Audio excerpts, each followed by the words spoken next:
Bismillahirrahmanirrahim. Assalamualaikum warahmatullahi wabarakatuh.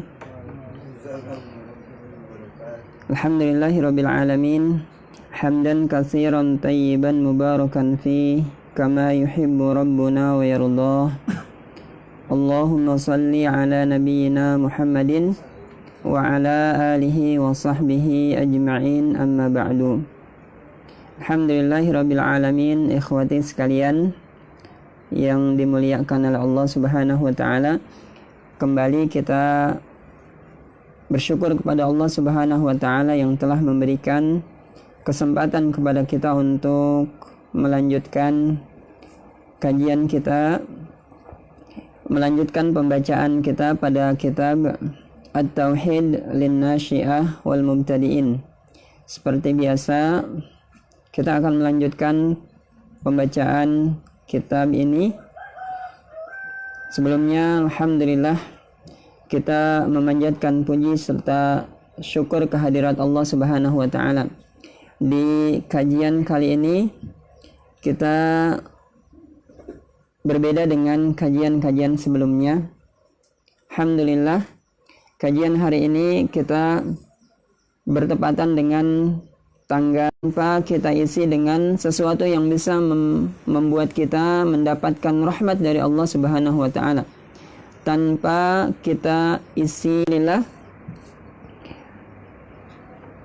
Semoga Allah Subhanahu wa taala memberikan taufik kepada kita untuk bisa mengisi waktu-waktu istimewa di bulan ini dengan berbagai amal saleh.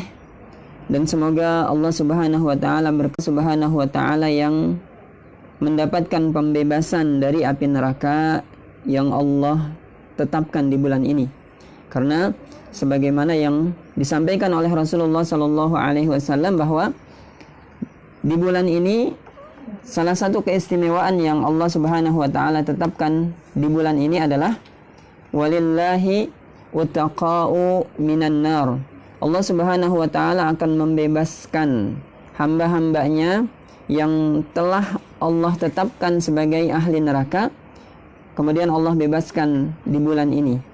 Dan Allah akan melakukan pembebasan hamba-hamba dari api neraka selama bulan Ramadan. Berapa kali?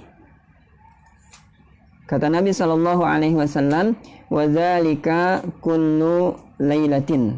Dan hal itu, pembebasan yang Allah lakukan terhadap hamba-hamba dari api neraka adalah setiap malam Allah lakukan pembebasan. Dan mudah-mudahan di antara sekian banyak malam-malam Ramadan di tahun ini yang kita insyaallah lalui, kita termasuk salah satu hamba Allah yang dibebaskan di salah satu malam di bulan Ramadan tahun ini insyaallah.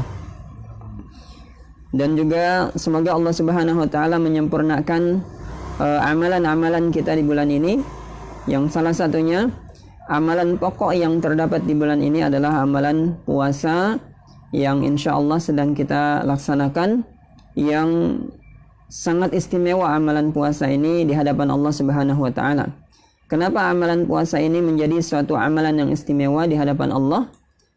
Ya, salah satu alasannya adalah bahwa puasa yang dilakukan oleh seorang hamba yang diniatkan karena Allah Subhanahu wa taala akan dibalas langsung oleh Allah Subhanahu wa taala. Dan balasan dari Allah Subhanahu wa taala itu merupakan balasan yang teramat besar. Ya, sampai Allah Subhanahu wa taala mengatakan langsung Allah yang akan membalas amalan puasa yang dilakukan oleh seorang hamba.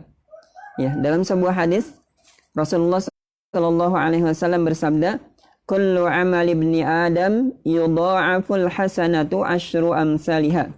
Setiap amal anak Adam, setiap amal manusia akan dilipat gandakan oleh Allah Subhanahu wa taala pahala kebaikannya sebanyak 10 kali lipat. Jadi setiap amal soleh yang dilakukan oleh seorang manusia, Allah akan lipat gandakan pahalanya sebanyak 10 kali lipat, ila sab'i mi'ati dhi'fin, sampai 700 kali lipat. Lipatan pahala yang akan Allah berikan bagi amal-amal soleh yang dilakukan oleh manusia. Ya.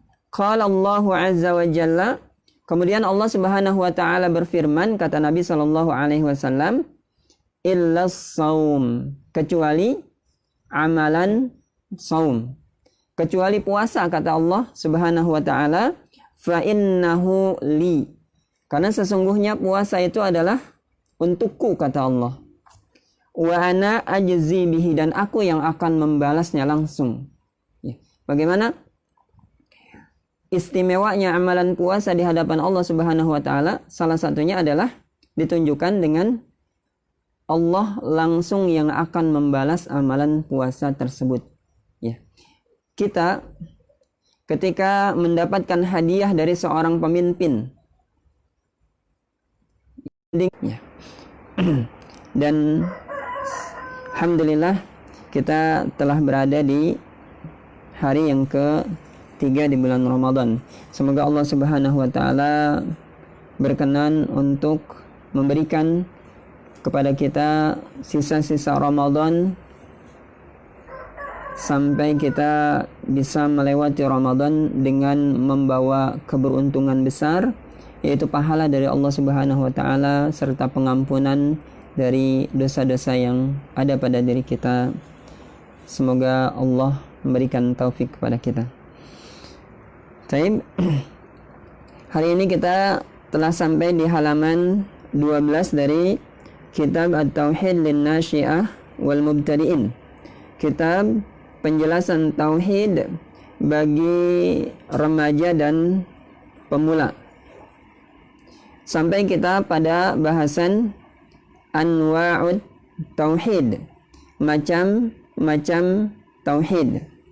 Yang di pertemuan sebelumnya kita telah menyampaikan makna dari tauhid baik secara bahasa maupun secara istilah.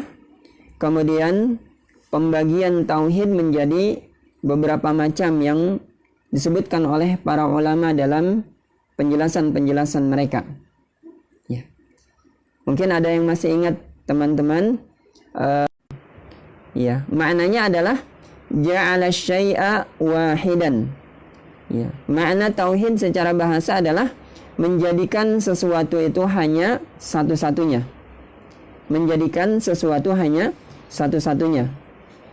Itu makna secara bahasa. Adapun secara istilah biasa disampaikan oleh para ulama, tauhid secara istilah adalah ifradullahi ta'ala birububiyatihi wa uluhiyatihi wa asma'ihi wa sifatihi.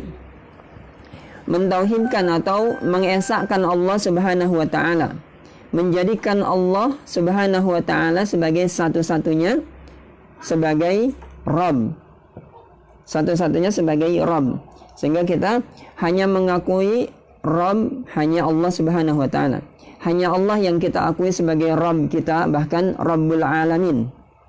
Kemudian hanya meyakini Allah Subhanahu wa taala sebagai satu-satunya ilah yang berhak untuk diibadahi oleh setiap hamba, dan meyakini nama-nama dan sifat-sifat yang Allah tetapkan untuk dirinya di dalam Al-Quran, di dalam sunnah-sunnah Nabi SAW yang sahihah.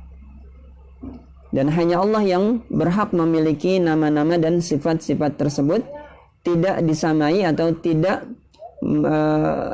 sama dengan sifat-sifat makhluk yang memiliki sifat-sifat itu. Nah, itu makna tauhid secara bahasa dan secara istilah. Adapun pembagian tauhid yang di pertemuan lalu kita baca adalah anwa'ut tauhidi salasatun. Macam-macam tauhid itu ada 3 macam. Dan kita pernah menyampaikan bahwa macam-macam tauhid yang ada 3 yang disebutkan oleh para ulama ini memang tidak disebutkan di dalam Al-Quran atau hadis-hadis Nabi Shallallahu Alaihi Wasallam. Macam-macam tauhid yang dibagi menjadi 3 macam oleh para ulama ini adalah pembagian yang dilakukan secara istiqra. Pembagian yang dilakukan oleh para ulama berdasarkan hasil penelitian atas dalil-dalil Al-Quran dan sunnah-sunnah Nabi Sallallahu Alaihi Wasallam. Dan pada penyebutan 3 macam tauhid ini tidak terdapat sesuatu yang baru yang disampaikan oleh para ulama, agar kita lebih mudah untuk memahami pelajaran-pelajaran tauhid atau lebih mudah untuk mempelajari tauhid. Bahkan dalam kitab-kitab yang lain, kalau kita mau baca beberapa kitab tauhid, pembagian tauhid ini bukan hanya 3 macam. Terkadang ada ulama yang menyebutkan pembagian tauhid ini ada 4 macam. Ya, ada yang namanya tauhid rububiyah, ada uluhiyah, asma wa sifat, kemudian ada yang menyebutkan tauhid mutaba'ah. Tauhid mutaba'ah artinya hanya menjadikan Rasulullah Shallallahu Alaihi Wasallam sebagai orang yang diikuti dalam beragama. Tidak boleh seseorang mengikuti selain Rasulullah Shallallahu Alaihi Wasallam dalam menjalankan agama Islam. Itu yang disebut dengan tauhid mutaba'ah. Ada ulama yang menyebutkan tauhid menjadi 5 macam. Ada tauhid rububiyah, uluhiyah, asma wa sifat, kemudian hakimiyah dan mutaba'ah. Ya.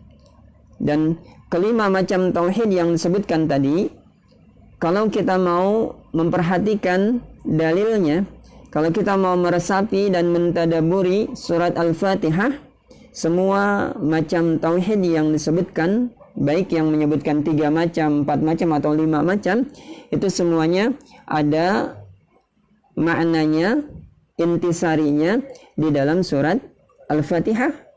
Coba kalau kita baca surat Al-Fatihah dimulai dari ayat Bismillahirrahmanirrahim. Ini adalah dalil tentang nama-nama dan sifat-sifat Allah Subhanahu wa taala. Di ayat yang pertama surat Al-Fatihah, Allah menyebutkan dirinya dengan nama Allah. Kemudian menyebutkan sifat atau namanya dengan nama Ar-Rahman Ar-Rahim atau sifat Ar-Rahman Ar-Rahim.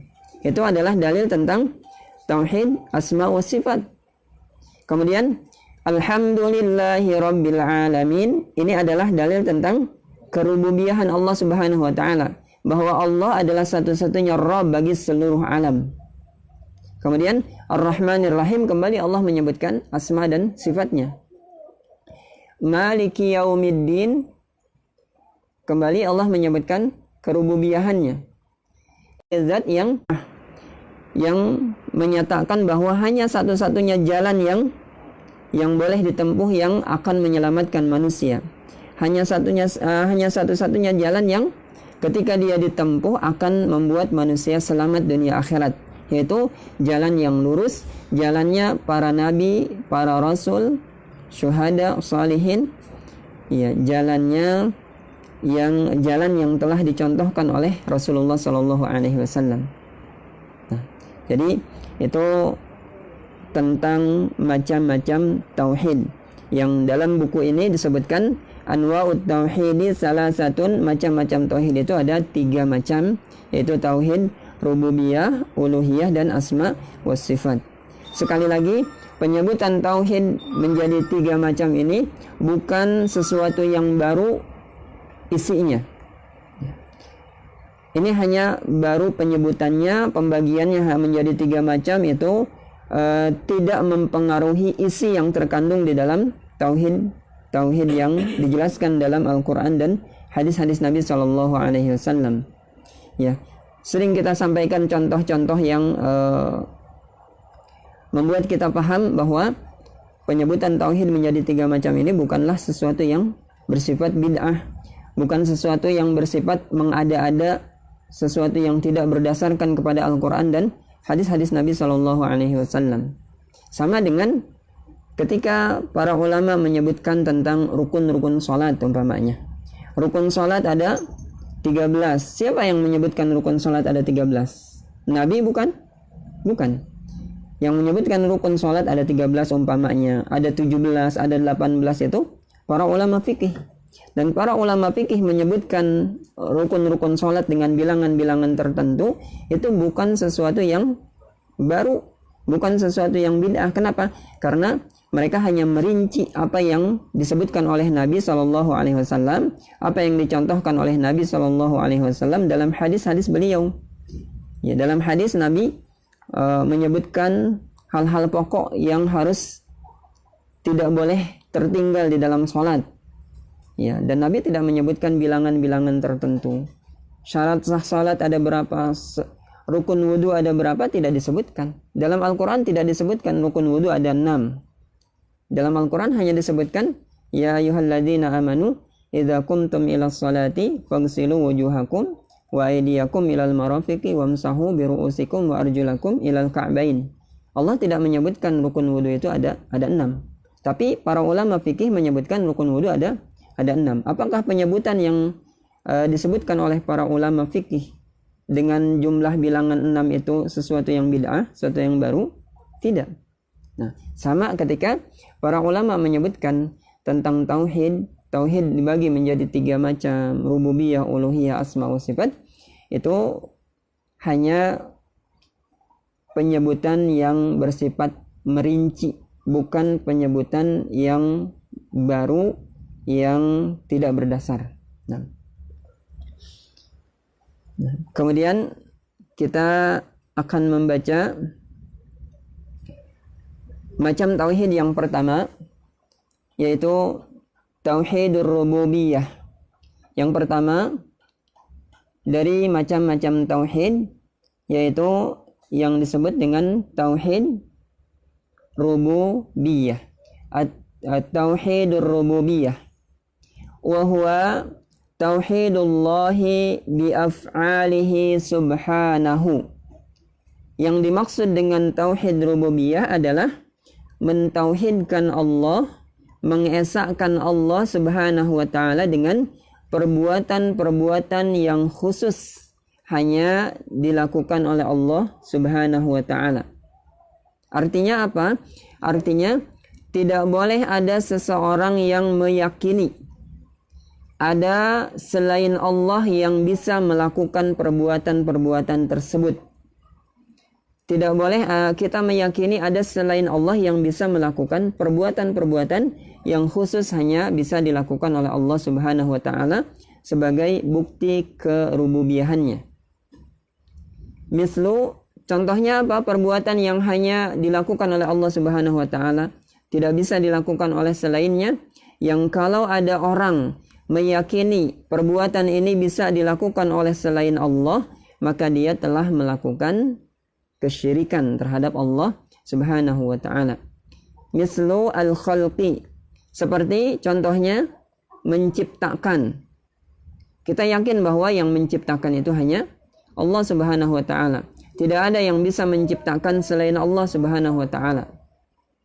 Kemudian apalagi warizki, dan memberi rizki. Kita yakin tidak ada yang bisa memberi rizki selain Allah Subhanahu wa taala. Tidak ada yang bisa meluaskan dan melapangkan rizki. Tidak ada yang bisa mengatur urusan rizki dari makhluk-makhluk kecuali Allah Subhanahu wa taala. Maka rizki yang didapatkan oleh manusia tidak ada hubungannya dengan pesugihan. Tidak ada hubungannya dengan jimat-jimat. Tidak ada hubungannya dengan penglaris-penglaris yang diberikan oleh dukun-dukun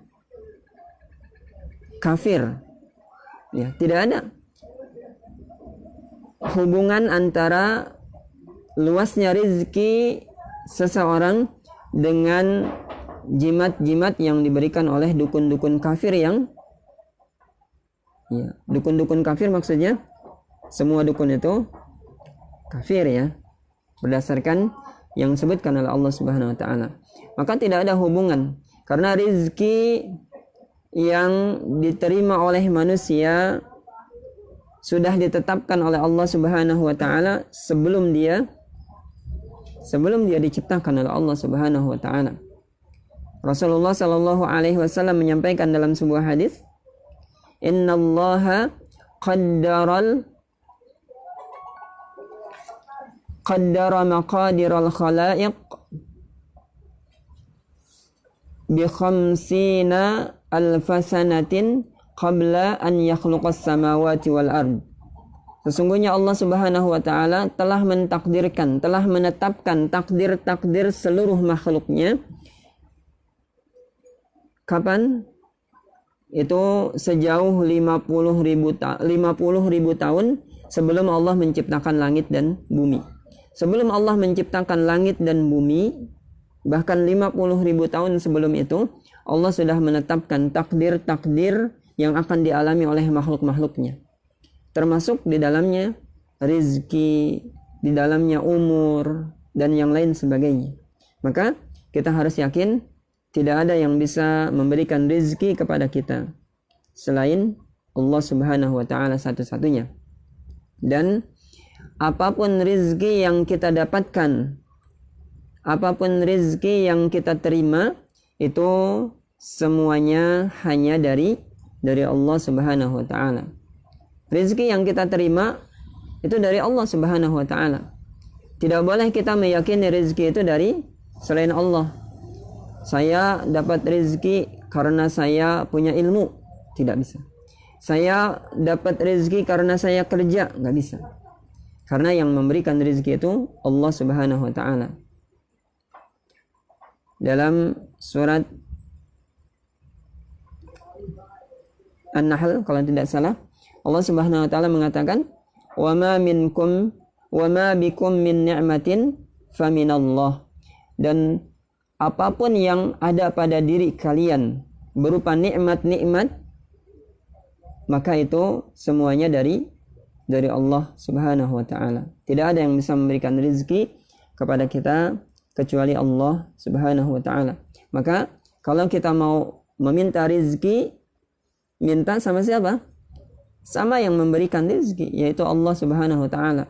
Jangan kita menginginkan rezeki, menginginkan kelapangan rezeki, minta kepada sesuatu yang tidak memberikan rezeki, kepada kuburan, kepada pohon keramat, kepada dukun, kepada jimat-jimat dan yang lain sebagainya.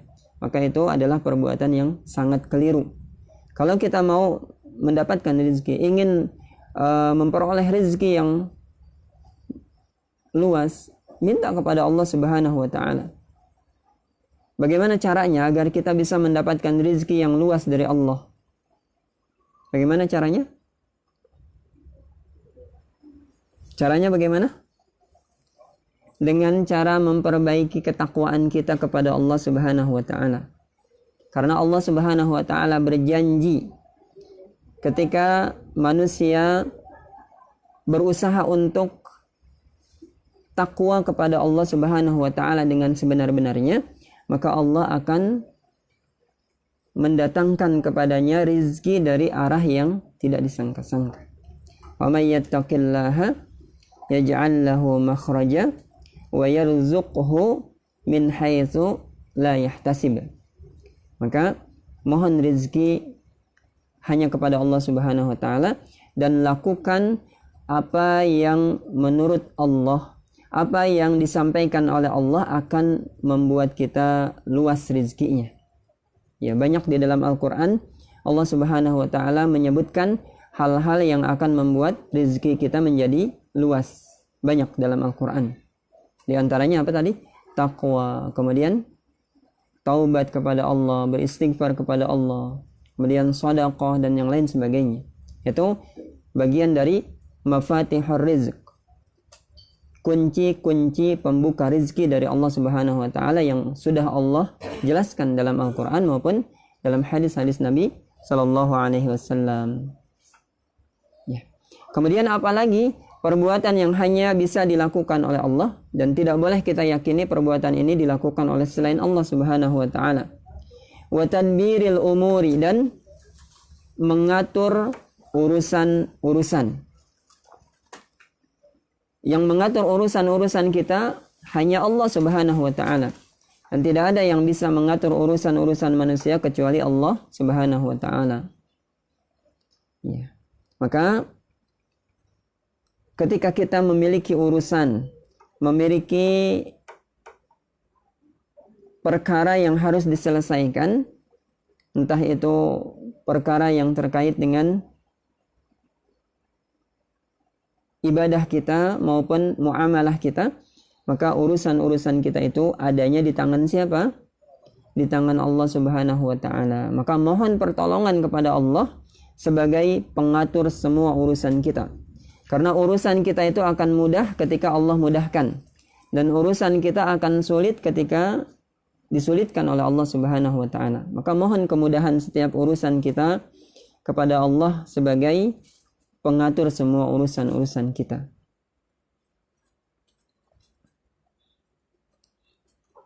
Dan perbanyak tawakal kepada Allah Subhanahu wa taala atas urusan-urusan yang sedang kita hadapi, karena Allah Subhanahu wa taala hanya akan mencukupi orang-orang yang mentawakalkan diri kepada Allah Subhanahu wa taala. Ya, Allah Subhanahu wa taala mengatakan, "Wa may yatawakkal 'alallahi fahuwa hasbuh." Siapa yang bertawakal kepada Allah Subhanahu wa taala, maka dia yang akan mencukupi semua urusannya. Kemudian apalagi wal ihya'i, dan yang menghidupkan. Yang menghidupkan semua makhluk ini adalah Allah Subhanahu wa taala. Wal imatati, dan yang mematikan. Yang mematikan makhluk ini Allah. Tidak ada yang bisa mematikan kecuali dengan sekehendak dan izin dari Allah Subhanahu wa taala. Jadi semua makhluk Allah, ketentuan mati hidupnya ada di tangan Allah Subhanahu wa taala. Dan kematian ketika ditetapkan oleh Allah Subhanahu wa taala datang kepada seseorang, tidak akan bisa dihindari. Kematian ketika Allah Subhanahu wa taala sudah tetapkan kepada seseorang, maka tidak akan bisa dia menghindar dari kematian tersebut. Walaupun dia menghindar berlindung di suatu benteng yang sangat kokoh, dia masuk ke dalam ruangan yang sangat kokoh, yang akan menjaga dia, yang dia harapkan bisa menjaga dari sesuatu yang membahayakan dia. Ketika kematian itu memang sudah ditetapkan, maka tidak ada gunanya manusia berlindung dan lari dari kematian. Ya. Allah Subhanahu wa taala mengatakan, "Qul innal mautal ladzi tafirruna minhu fa innahu mulaqikum." Katakan, sesungguhnya kematian yang kalian mau berlari darinya, kematian yang kalian berusaha untuk menghindar darinya, maka sesungguhnya kematian itu akan pasti mendatangi kalian. Ketika kematian sudah ditetapkan oleh Allah datang kepada seseorang, maka tidak akan ada yang bisa berlari dari kematian tersebut. Sebaliknya, ketika seseorang tidak ditetapkan oleh Allah akan mati, maka apapun bahaya yang menimpa dirinya tidak akan bisa membuat dia mati sebelum ajalnya. Mau dia terkena virus cinta atau virus apa, kalau Allah tidak menetapkan dia mati di saat itu, tidak akan mati. Karena kematian itu hanya Allah yang menetapkan. Ya. Namun manusia dituntut oleh Allah untuk berusaha menyelamatkan diri dari hal-hal yang membahayakan dirinya. Allah melarang manusia menjerumuskan ke dalam perkara-perkara yang akan membuat dia binasa.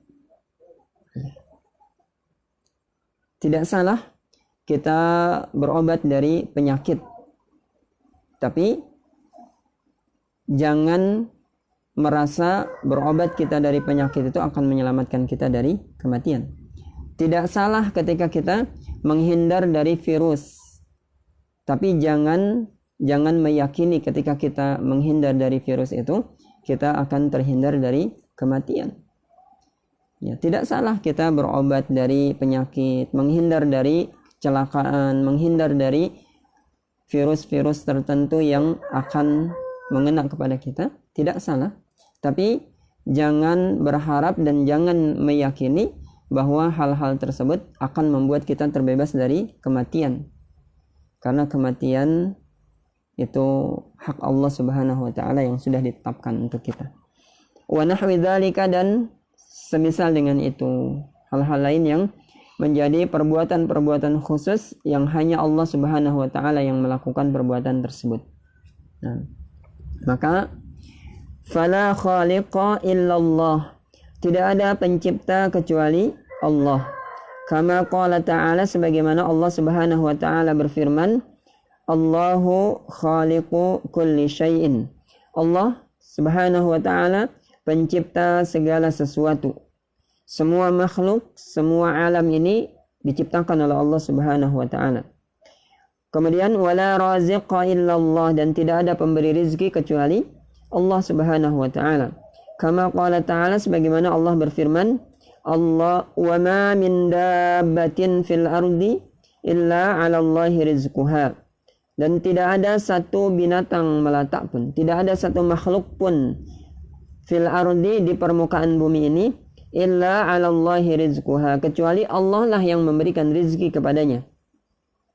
Wala mudabbira illallah, dan tidak ada yang mengatur urusan-urusan makhluk kecuali Allah.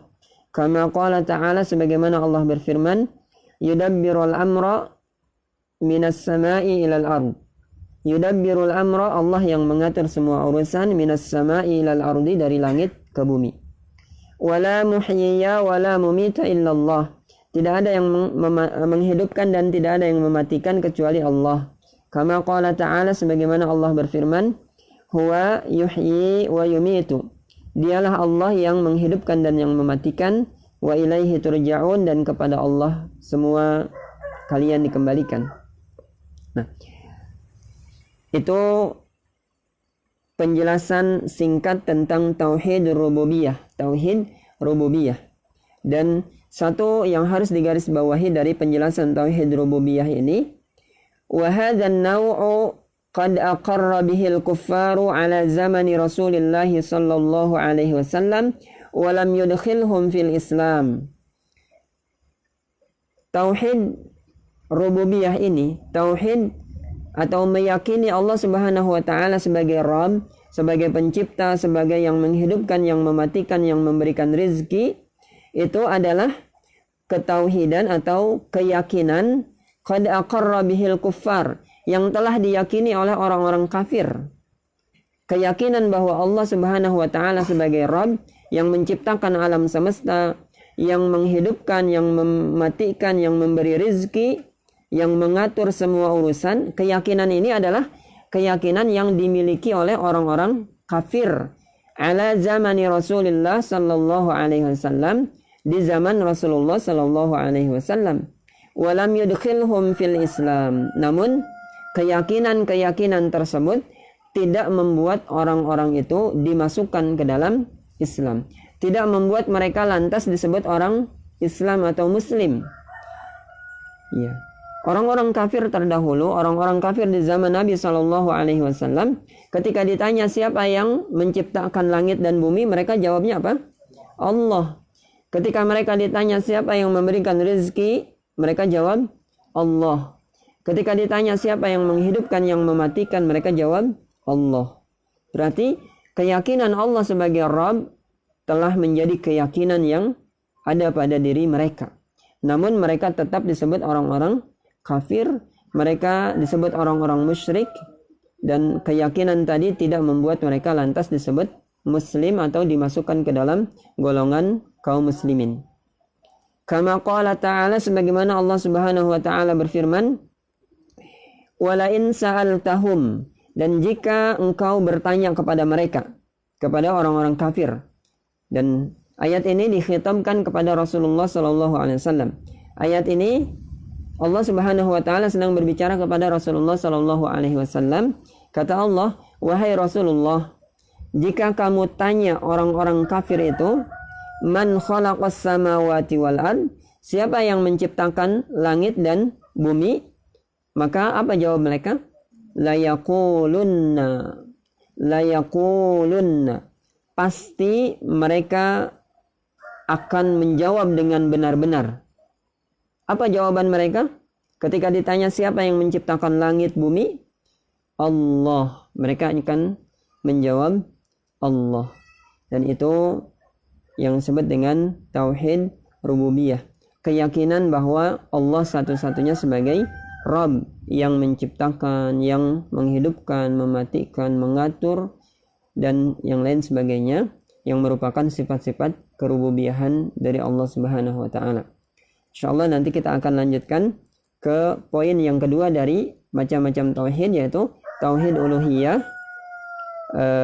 Nanti apa penjelasannya tauhid uluhiyah, dan kemudian yang ketiga tauhid asma wa sifat. Semoga Allah Subhanahu wa taala memberikan kita pemahaman tentang tauhid dengan pemahaman yang benar, karena inti dari pemahaman Islam yang benar itu adalah pemahaman yang benar tentang ketauhidan terhadap Allah Subhanahu wa taala dan pengamalan yang benar tentang ketauhidan tersebut. Taib, subhanakallahumma wa bihamdika asyhadu an la ilaha illa anta astaghfiruka wa atubu ilaik. Assalamualaikum warahmatullahi wabarakatuh.